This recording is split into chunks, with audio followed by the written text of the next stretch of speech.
Bonjour tout le monde, bienvenue sur la chaîne YouTube de Technico Lausanne. Aujourd'hui, je vais vous présenter le RV8 de Premier Aircraft. Premier Aircraft est une marque développée par QKS Mancini, multiple champion du monde F3A, qui a développé ce RV8 qui est un avion acrobatique à aile basse. Vous l'avez sûrement déjà vu, ça fait 1 année ou 2 ans qu'il est déjà maintenant sorti. Et aujourd'hui, je vais vous présenter ce qu'il y a dans le kit et comment ça se présente. On va commencer par le fuselage. Donc le fuselage vient tel quel. Il est en matériau styropor. Par rapport au matériau, la peinture en tout cas est vraiment bien peinte. J'aime bien la couleur verte et noire, ça donne vraiment bien. Je trouve que ça fait très moderne et dynamique. Pour la cabine, on a cette grosse capsule un peu sur le fuselage. Il y en a qui aiment, il y en a qui n'aiment pas. Moi j'aime bien les grandes verrières comme ça, je trouve ça hyper beau. On a un pilote aussi en styropor, donc l'avantage c'est que niveau poids c'est vraiment léger. Le petit bémol c'est qu'ils n'ont pas peint, il y a juste la visière du pilote qui est peinte. Donc voilà, après rien ne nous empêche de démonter ça. Je vois qu'il y a une fente ici, donc c'est déjà plus ou moins prédécoupé si vous voulez retirer le pilote pour pouvoir le peindre. Ah bah, je découvre avec vous, magnifique, donc vous pouvez le peindre. À votre goût en plus, c'est même mieux. Ah ouais, ça c'est chouette. Okay. Par contre, niveau finition, je vois qu'il y a un peu de colle sur la bulle, ce qui fait que ça fait un peu fumer sur l'avant du pilote. C'est pas très dérangeant, mais je pense qu'ils se sont loupés au niveau de la cyanolite ou je sais pas ce qu'ils ont fait. On dirait qu'ils ont essayé de nettoyer de la cyano avec un chiffon. Mais bon, jusque là ça va. Au niveau du styropor, donc c'est un styropor assez souple. Un peu le même que vous trouvez sur le Carbon Z de chez Horizon Hobby. Maintenant, Horizon Hobby, ils ont commencé à faire des styropors beaucoup plus durs, comme sur le V1200 ou le V900, qui est leur avion racer. Donc là, on est quand même sur un matériau un peu plus mou. Au niveau de la peinture, donc je vais essayer un peu de gratter à l'intérieur avec l'ongle. Ça a l'air de tenir en tout cas, c'est pas si mal. Ça, par rapport à son concurrent direct qui est le Carbon Z de chez E-Flight, c'est vrai que le Carbon Z il est beaucoup marqué, enfin il se marque beaucoup. Moi je l'ai eu pendant quelques années, l'avion après une année, on avait l'impression qu'il avait déjà 10 ans, qu'il est au bout de sa vie. La peinture partait et tout, là ça a l'air de mieux tenir en tout cas. Ce qu'on retrouve à l'intérieur, c'est une platine en contreplaqué. Ça se présente comme ça. Et ça c'est bien, ils ont déjà installé le régulateur de vitesse qui est fixé sur la paroi grâce à 2 colsons. Donc là le bec qui va réguler l'alimentation de la batterie de propulsion. Donc il va sortir du 6 volts pour pouvoir alimenter les cerveaux via le récepteur. Et là on retrouve l'Aurora qui est le gyroscope de chez Robé. Donc le principe c'est que vous soyez en Futaba, Jetty, Spectrum, vous pouvez mettre n'importe quel récepteur. Le gyroscope est compatible. Donc en fait, les cerveaux se branchent directement au gyroscope et lui va redonner l'information à votre récepteur. Au niveau des sangles, c'est très bien foutu. Ils en mettent 4. Vous avez vraiment la possibilité de fixer l'accu sur une plage de longueur de 30 cm environ. Donc ça, c'est vraiment top. Ça va justement dépendre de l'accu que vous allez mettre. Vous pouvez le coller soit en 5 éléments lipo ou 6S si vous voulez vraiment vous faire plaisir avec la voltige. Donc nous on va plutôt partir sur une alimentation 6S. J'aime justement la voltige, donc quand ça décoiffe.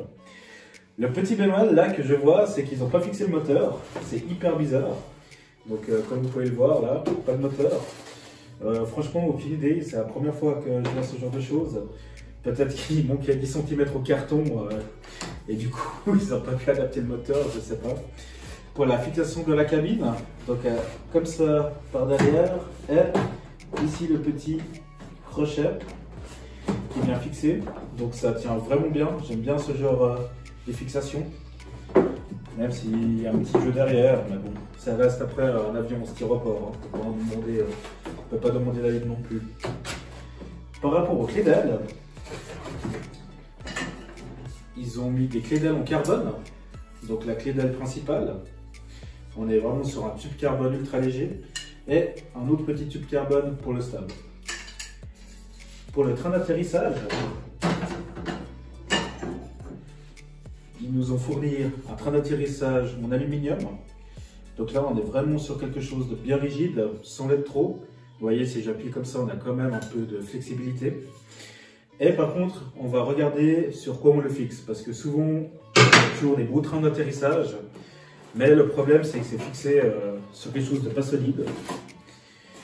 Mais là, ça a l'air d'être vraiment bien fait, puisque c'est de nouveau une platine en contreplaqué. Et ils ont mis des équerres de chaque côté qui reprend la force sur les parois verticales de l'avion.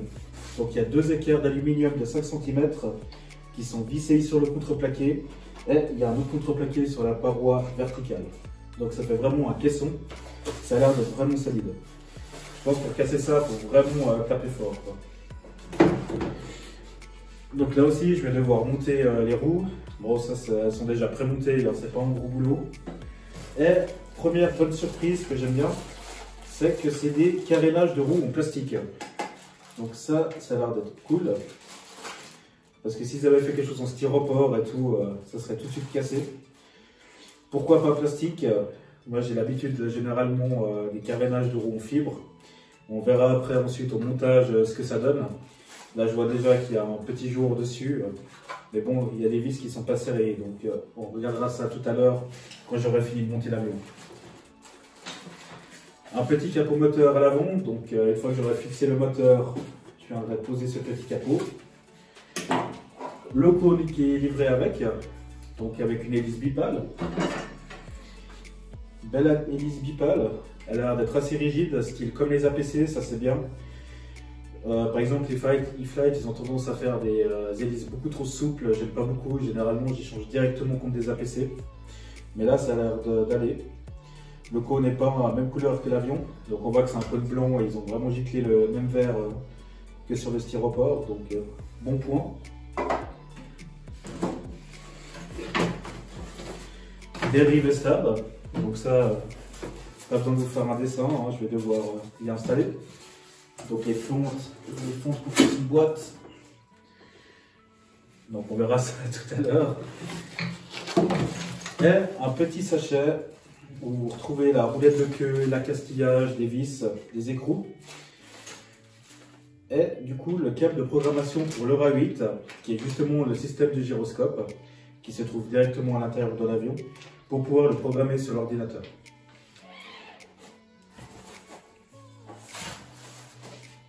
Très belle aile. Donc là, je vois que, je sais pas s'il y a les LED installés, mais ça, il y a l'air d'avoir des LED installés. Oui, donc il y a les LED installés en bout d'aile, mais pas justement par rapport à la version Night du RV8 où là vous avez vraiment des LED partout dans le fuselage et vraiment dans les ailes. Là ils ont quand même mis des petites LED au bout, donc c'est assez plaisant, ça rajoute un peu un réaliste maquette. Au niveau des ailerons, c'est vraiment des pelles, hein. Donc c'est vraiment un avion sportif, hein. Donc ça va justement tourner, ça c'est chouette, les flaps aussi. Les cerveaux sont déjà posés, c'est des cerveaux digitaux de la marque, honnêtement je ne sais pas ce que ça vaut. J'ai vendu plusieurs avions au magasin, pour l'instant aucun cerveau n'est revenu en retour. Donc bien sûr, l'avion vous pouvez le retrouver sur notre shop en ligne de technique-hobby-lausanne.com. Donc les avions sont en ligne en version orange, verte, avec ou sans les LED à l'intérieur pour les vols de nuit. Donc pour le taux de roulis, justement, on va pouvoir faire un mixage pour synchroniser l'aileron et les flaps afin de pouvoir gagner de la surface. Surtout que le flap fonctionne des deux côtés, on peut même le remonter. La charnière, c'est une charnière traditionnelle qui est la même que pour les ailerons. Il n'y a vraiment aucune différence. Par exemple, Multiplex sur leur planeur, c'est vraiment une charnière spécifique avec des guignols spécifiques. Vous ne pouvez pas faire monter les volets sur les ailerons. Mais là, par contre, voilà, c'est vraiment comme un deuxième aileron en fait, hein. Donc on va pouvoir vraiment jouer dessus. Au niveau du profil, on est vraiment sur un profil très épais, donc très porteur. Donc là, on retrouve justement le flanc de l'aile, où vous avez du contreplaqué qui reprend l'effort du tiron en aluminium qui va venir justement fixer l'aile dans l'avion. Donc ça c'est très bien fait. Le fourreau de clé d'aile qui est en plastique. J'espère que ça va facilement. Ah ouais. Donc il n'y aura pas besoin de réajuster, ça c'est une bonne nouvelle. Et ils ont carrément mis déjà les rallonges, hein, donc je veux dire heureusement presque, pour pouvoir venir connecter les cerveaux à notre récepteur. J'ai fini de vous présenter les pièces détachées de l'avion. Je vais monter l'avion et on se retrouve tout de suite pour que je vous explique le montage. Voici le RV8 fini. Donc au niveau du montage, ça m'a pris environ une heure et demie de temps, je dirais. Donc je suis allé vraiment tranquille. Environ 20 minutes pour la programmation. Donc ça va, ça s'est passé sans encombre. J'ai pas eu besoin de repercer ou de fraiser, d'ajuster des clés d'aile, des fourreaux de clés d'aile. Donc pour ça, c'était vraiment top. Je vous expliquerai après plus en détail certains points que j'ai trouvé bien ou que j'ai trouvé pas bien. Je vais commencer déjà par vous expliquer le système de volets mixé avec les ailerons. Donc comme vous pouvez le voir, au niveau du débattement, les ailerons sont vraiment grands. Il y a vraiment de quoi faire. Nous avons les flaps donc, qui travaillent ensemble. Là aussi, vous pouvez faire un mixage flap profondeur. Ça, c'est quelque chose qui se règle en vol. Quand généralement vous mettez des flaps en l'air, il ne faut pas que l'avion monte. Donc si l'avion monte, vous pouvez faire un réglage, justement un petit mixage volet, mètre, esclave, profondeur un peu piqué, histoire de garder vraiment la bonne ligne de vol. Aussi au niveau du coup de la profondeur, les bâtiments sont vraiment grands. Alors comme je vous ai expliqué en début de vidéo, j'ai fait un mixage de volets accouplés aux ailerons afin de pouvoir augmenter la surface de débattement. Comme vous pouvez le voir, donc ça c'est en mode normal, et là en mode accouplé. Donc moi je l'ai programmé sur un switch de la radiocommande, après libre à vous de le programmer où vous voulez. Donc ce qui va vraiment nous permettre d'avoir une efficacité maximum lorsqu'on voudra faire du torque roll ou du rolling. Donc après au niveau du look général de l'avion, je trouve ça vraiment beau, moi j'aime beaucoup, la déco est vraiment réussie.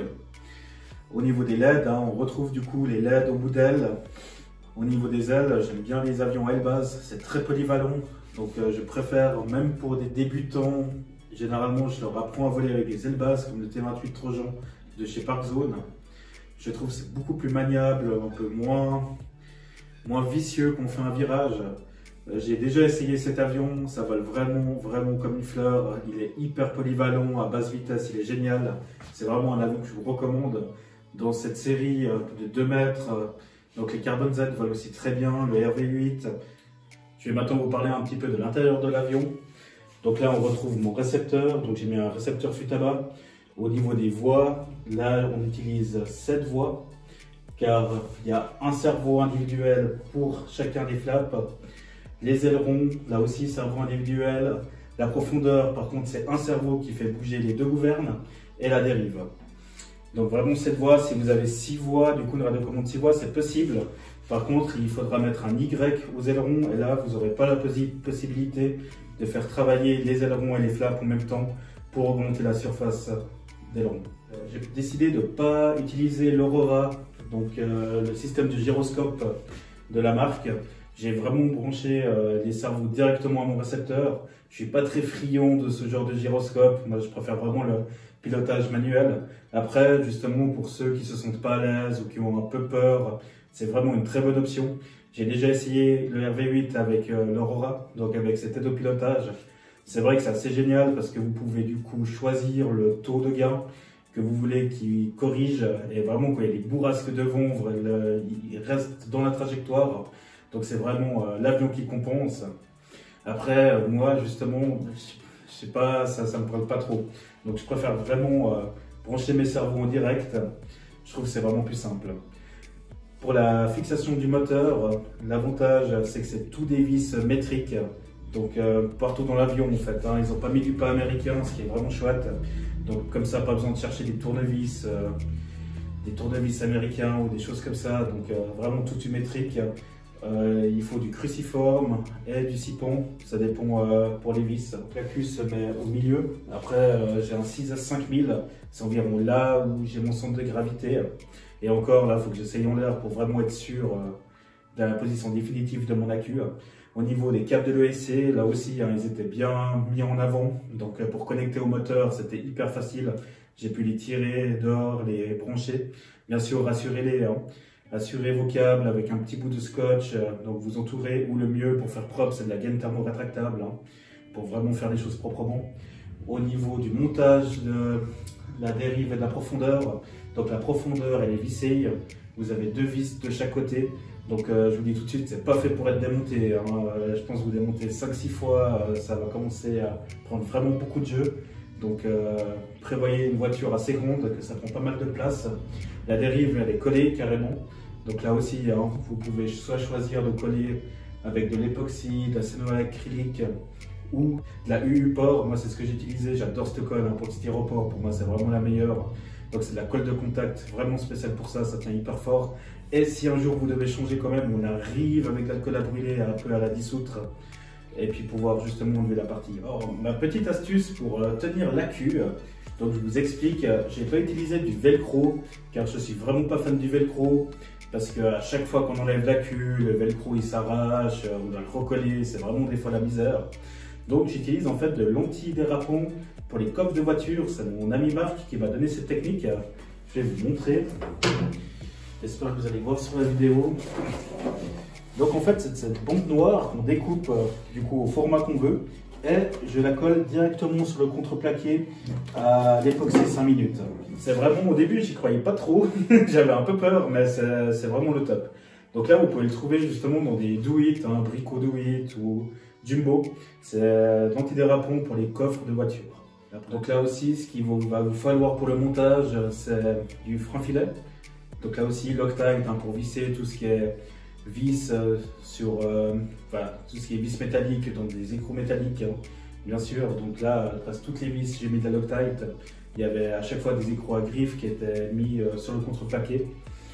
Au niveau du montage général, mon impression, il y a toujours les points positifs et les points négatifs. Point positif, comme je vous ai dit, ça m'est déjà arrivé de monter des avions, j'avais besoin de sortir le cutter, où il y avait de la colle dans le fourreau de clé d'aile, il fallait commencer à sortir un Dremel pour mêler, donc là rien du tout. Après, disons que j'aurais bien aimé qu'ils installent le moteur, disons qu'il y a plein de choses qu'ils pouvaient faire déjà un peu avant. Donc ça fait un peu le langage de flemmard, hein, parce qu'il n'y a déjà pas grand chose à faire par rapport à kit où on monte tout nous. Par rapport au train d'atterrissage, ça j'ai bien aimé. En fait, le carénage de roue, il est vraiment bien fixé sur le train. Il y a vraiment plusieurs vis, disons que c'est moulé. Ça veut dire que votre carénage ne va pas pouvoir, par rapport à la roue, se désaxer. Là aussi, sur pas mal d'avions, des fois j'ai peur quand il y a juste une petite vis qui fait que le carénage ne peut pas pivoter. Là, c'est béton. Là, franchement, le carénage, vous n'aurez pas peur qu'il pivote en l'air. Ça tient hyper bien. Agréablement surpris de ces carénages en plastique, c'est la première fois que je les vois, première fois que je les monte. Il y a pas mal de vis hein, qui viennent au travers, il y en a environ 6 par carénage de roue. Là aussi des fois c'est un peu galère parce que les vis du coup se mettent un peu de travers dans le trou, mais bon c'est surmontable hein. Voilà, j'espère que cette review vous a bien plu. C'était la première pour moi, il y en aura d'autres sur cette chaîne de Technic Hobby Lausanne. La prochaine vidéo, ça va être sur le Draco de chez Horizon Hobby. Donc je l'ai déjà commandé au magasin, je suis comme un petit fou. Je l'attends avec impatience, normalement dans 2-3 semaines vous aurez la vidéo. Donc là aussi je vais le monter et après le voler, le Draco. Donc je pourrai vous expliquer mon ressenti par rapport à cet avion. Après le RV8, je l'ai déjà essayé parce que une personne de mon club là, c'est vraiment, comme je vous ai dit avant, hein, c'est vraiment une merveille. Hein. Là, ils ont vraiment fait très fort, ça va vraiment bien. Partout où je vais, dans les meetings, les gens qui l'ont sont vraiment enchantés. Alors, c'est clair qu'après, il y a des fois des petits jours et tout, les finitions sont pas toujours au rendez-vous. Après, il ne faut pas oublier que c'est un avion styropor, quand même, dans un budget, je veux dire, assez restreint. Je crois qu'on a un petit peu moins de 700 francs. Donc, il faut quand même pas s'attendre à un kit fibre fait au Japon, comme style F3. Quoi. Donc, il faut quand même garder à l'esprit que vous achetez un avion styropor. Donc, l'avion va se marquer quand même. Hein. La peinture risque quand même un peu de se dégrader. Mais dans l'ensemble, franchement, ça vaut vraiment la peine. C'est vraiment un bon avion. Merci beaucoup en tout cas de m'avoir regardé et à une prochaine vidéo.